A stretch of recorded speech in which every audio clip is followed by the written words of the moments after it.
Lembra-te, Senhor, a favor de Davi, de todas as suas provações, de como jurou ao Senhor e fez votos ao poderoso de Jacó. Não entrarei na tenda em que moro, nem subirei ao leito em que pouso, não darei sono aos meus olhos, nem repouso às minhas pálpebras, até que eu encontre lugar para o Senhor, morada para o poderoso de Jacó. Ouvimos dizer que a arca se achava em Efrata e a encontramos no campo de Jaar.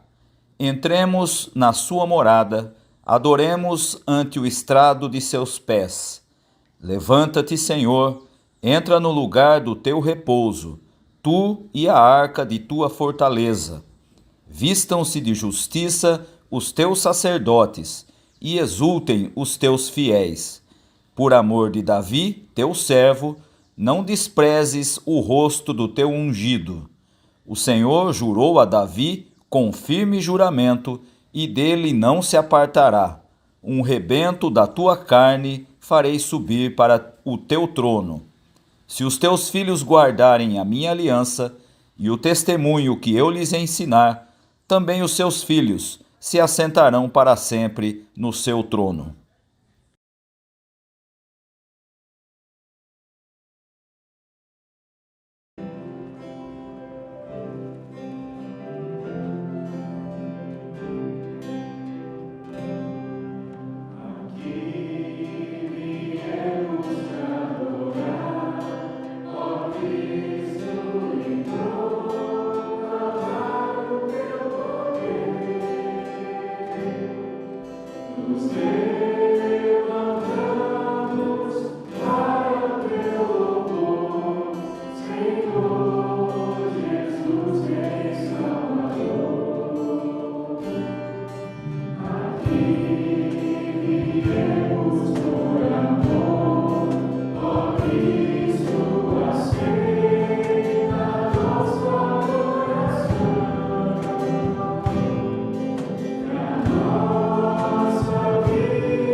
Quando o céu se fechar e não chover porque o teu povo pecou contra ti, e então eles se arrependerem e virarem o rosto na direção deste templo e orarem e te louvarem, depois que os tiveres castigado, escuta-os do céu. Perdoa os pecados dos teus servos, o povo de Israel, e ensina-os a fazer o que é direito. Então, ó Deus, faze cair chuva sobre esta tua terra, que deste ao teu povo, para ser deles para sempre.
Ouçamos as boas novas. Ó Deus, não há outro Deus como tu, pois perdoas os pecados e as maldades daqueles do teu povo que ficaram vivos. Tu não continuas irado para sempre, mas tens prazer em nos mostrar sempre o teu amor. Em nome de Cristo Jesus, somos perdoados. Amém.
Senhor, nosso Deus e nosso Pai, estamos reunidos aqui e queremos acolher a Tua palavra.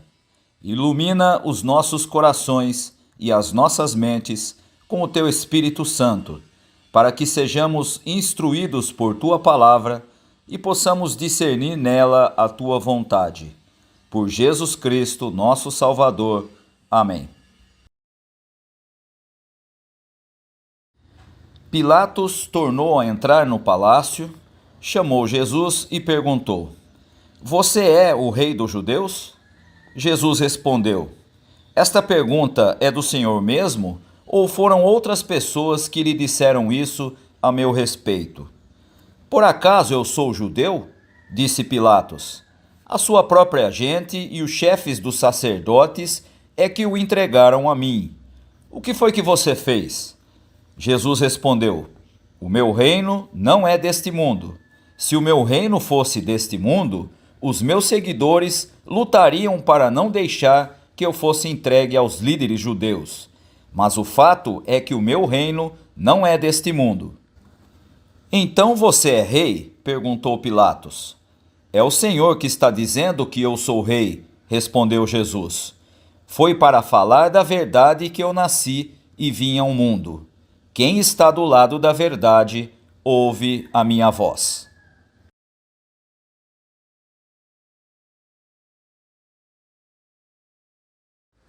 Segundo o calendário litúrgico, nós chegamos hoje ao último domingo do ano litúrgico. Esse domingo nós celebramos o culto que é denominado Cristo, Rei do Universo. Tivemos um ano todo estudando textos do Evangelho, aprendendo a respeito de Jesus Cristo, a respeito do seu ensino, e hoje, quando chegamos no último domingo do ano litúrgico, nós apontamos justamente para aquilo que a Escritura fala a respeito de Jesus. Ele é Rei de todas as coisas. O texto da nossa reflexão de hoje tem um contexto marcado pelo julgamento de Jesus. Jesus tinha sido encaminhado a Pilatos pelos chefes dos sacerdotes como alguém perigoso, como um tipo de subversivo, principalmente pelo fato dele ser identificado como o rei dos judeus. E não podemos nos esquecer que o rei em Israel era Herodes, e mais, que Israel estava sob a dominação do Império Romano e, em última análise, o imperador era o monarca, ou seja, era aquele que tinha todo o poder, que detinha toda a autoridade. E Jesus, então, é entendido como alguém perigoso, porque é afirmado que ele é o rei dos judeus, quando, na verdade, a sua posição parece ser a de um contestador e, por conta disso, ele pode ser identificado como um tipo de subversivo. E um fato interessante é que no versículo 33, que é o primeiro versículo do nosso texto de hoje, Jesus é identificado como o rei dos judeus e não como o rei de Israel. E isso é significativo porque Israel era a classificação do povo eleito por Deus, de onde deveria vir o Messias. Quando o povo de Israel rejeita Jesus, o que acontece é que eles já não fazem jus à escolha de Deus e passam agora a ser tratados como um povo comum. E por isso aqui Jesus é identificado como o rei dos judeus, numa forma indireta de dizer que Israel não está cumprindo com aquilo que se esperava dele, porque o Messias chegou, aquele que era prometido chegou, mas Israel não o aceitou, não o viu como o Messias que ele é. O próprio João já tinha afirmado isso no capítulo 1 do seu Evangelho, lá no versículo 11, quando ele diz que Jesus veio para aqueles que eram do seu povo, mas os seus não o receberam, não o aceitaram. E, portanto, agora Jesus é identificado como o rei dos judeus, porque Israel já não fazia jus à sua condição de povo de Deus. A pergunta dirigida por Pilatos a Jesus, nesse versículo 33, é: você é o rei dos judeus? E a resposta nós vamos encontrar no versículo 34, em que Jesus afirma o seguinte: é você que está afirmando que sou rei, ou são os outros que me acusam de ser? Você pensa que eu sou o rei, ou você está apenas repetindo aquilo que outras pessoas disseram a meu respeito? E eu afirmei que Jesus responde dessa forma, perguntando se são outros que o acusavam, porque a acusação de que ele era rei seria motivo suficiente para ele ser visto como alguém perigoso, não só para o poder dentro de Israel, mas também perigoso para o Império Romano. E no versículo 35, Pilatos vai responder com grande ironia. Ele diz: eu não sou judeu, foi a sua gente e as autoridades da sua gente que te acusaram e que te trouxeram até mim, que entregaram você nas minhas mãos. E essa resposta de Pilatos é muito interessante dentro do Evangelho de João, porque é preciso que a gente se lembre que durante todo o ministério de Jesus, e isso também vai aparecer nos outros evangelhos, são justamente as autoridades religiosas aqueles que se opunham a Jesus, aqueles que rejeitavam o seu ensino. E a maior parte das ocasiões em que Jesus entra em conflito com pessoas, as pessoas são, na verdade, representantes da religião de Israel. E então Pilatos pergunta a Jesus: o que você fez? É preciso perceber que Pilatos já havia lidado com outros líderes do tipo Messias, líderes que se opunham a Roma e que foram mortos antes de Jesus. Não era o primeiro personagem que aparecia diante de Pilatos sendo acusado de liderar alguma coisa, ou de ser um rei, ou de ser um subversivo. Pilatos já havia lidado com gente desse tipo. E aqui nós temos Pilatos com o interesse em condenar Jesus, e por isso ele tenta fazer Jesus incriminar a si mesmo. Daí a sua pergunta: o que é que você fez? Esperando que Jesus falasse alguma coisa que o colocasse numa posição de autoincriminação. E é importante perceber nesse texto, antes de falarmos da resposta de Jesus àquilo que Pilatos o provocava, é preciso percebermos que, diferente da compreensão que os outros evangelhos trazem a respeito da traição de Judas a Jesus, no evangelho de João é o povo, ou seja, o povo de Israel e as autoridades religiosas que traem Jesus. São eles que levam Jesus até Pilatos para que ele fosse julgado, condenado e morto. Aquilo que tinha sido dito, portanto, lá no versículo 11 do capítulo 1, que nós já citamos, agora se cumpre. O seu povo não o conheceu, não o reconheceu como Messias, e é esse povo, junto com as autoridades religiosas, que traem Jesus e que o entregam para uma autoridade do Império Romano para que ele fosse condenado e morto.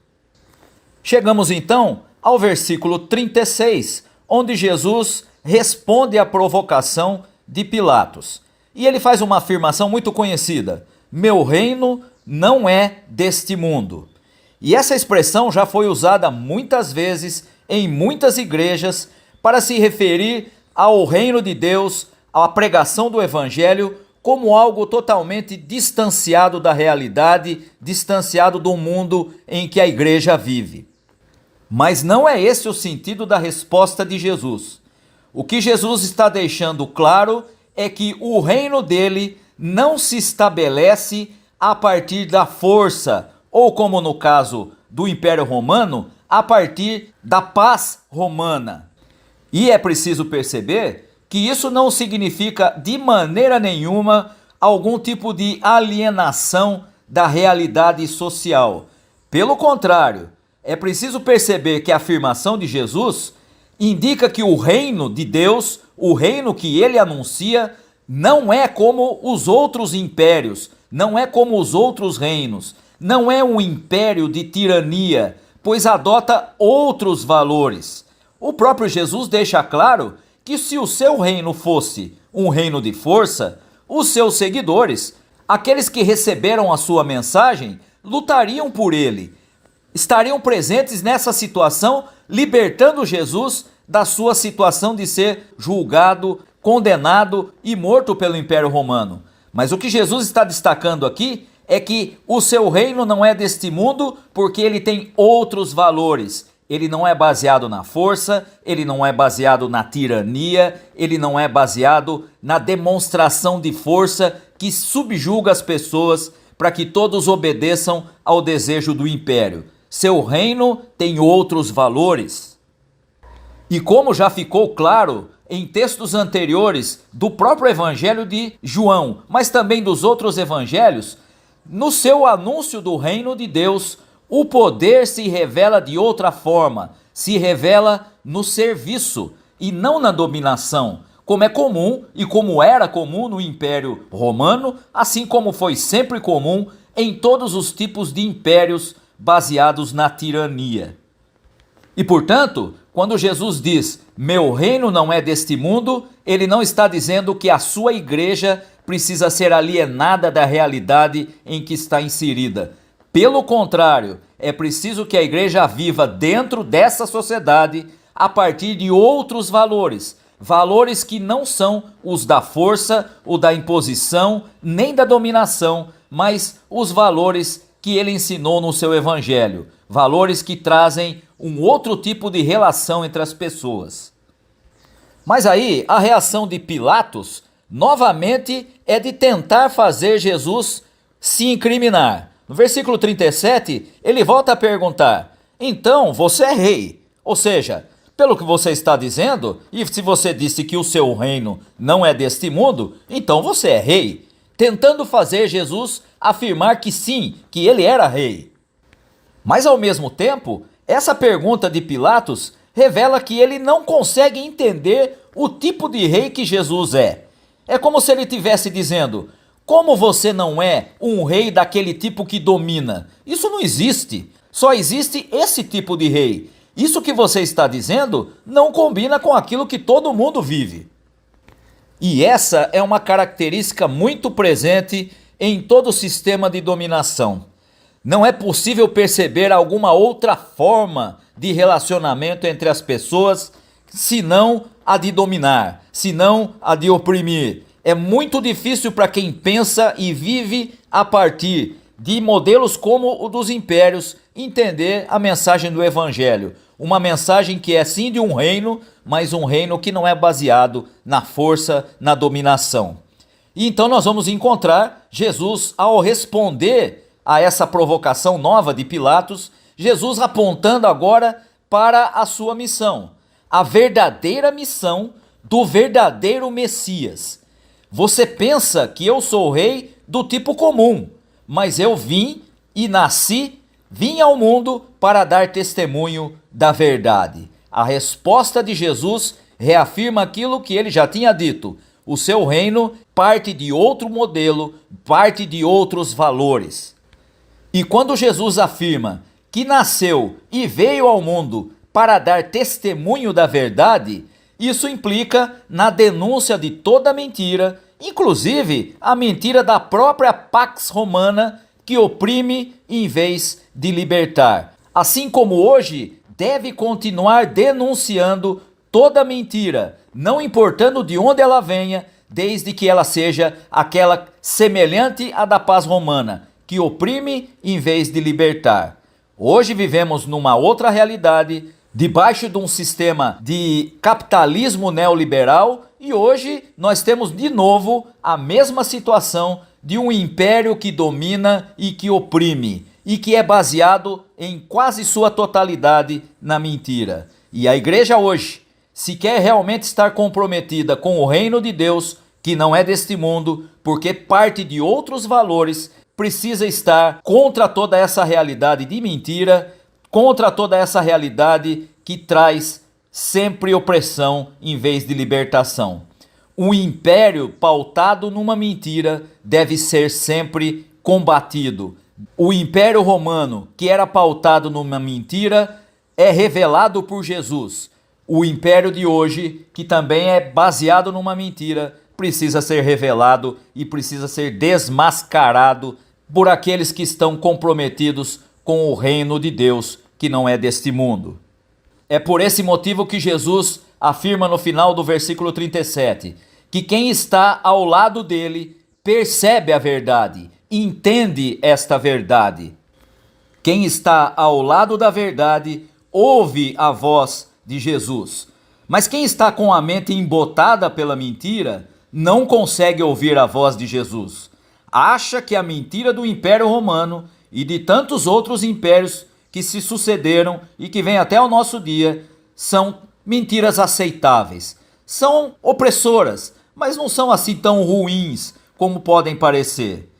É preciso perceber que quando isso acontece, ainda que sejamos pessoas que conhecem a mensagem do Evangelho, nós estamos nos colocando contra Jesus, que é a verdade. Quem conhece a verdade jamais vai dar ouvidos ao reino de mentira que oprime, que escraviza e que principalmente desumaniza as pessoas. Chegamos hoje ao último domingo do ano litúrgico, o domingo em que afirmamos: Jesus Cristo é o Rei do Universo. É com o reino dele que nós devemos estar comprometidos. Seu reino não é deste mundo, porque é um reino que se estabelece a partir de outros valores que não os da dominação.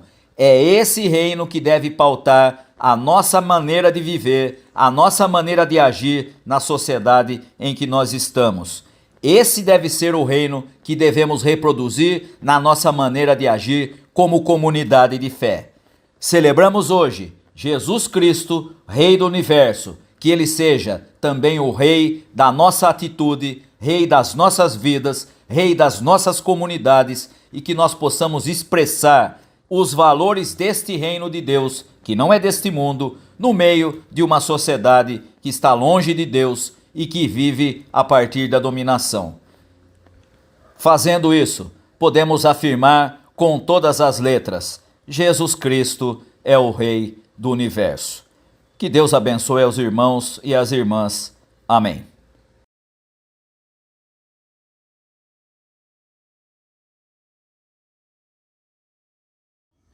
Ele, o primeiro Filho, é a revelação visível do Deus invisível.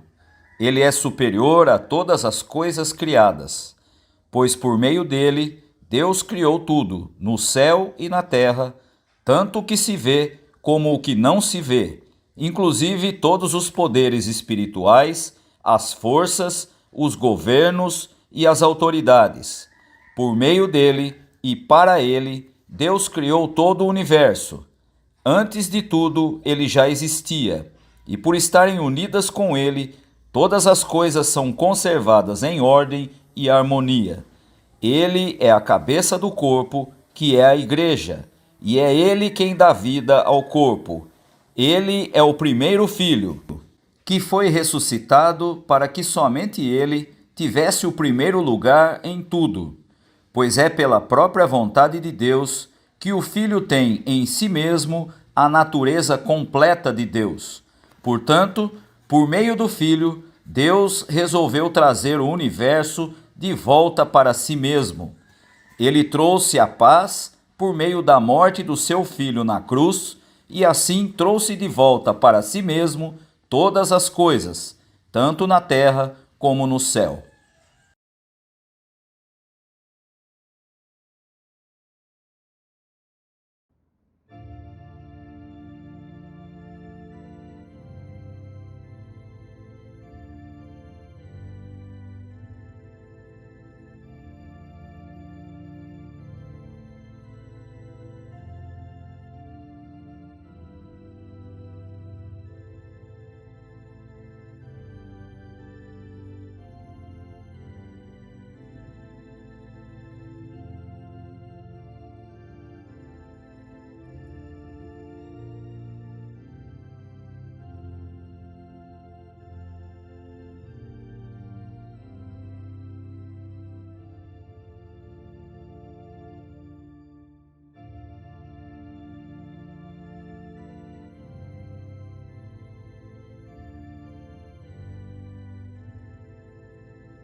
Recebei a bênção. Que Deus te abençoe e te guarde.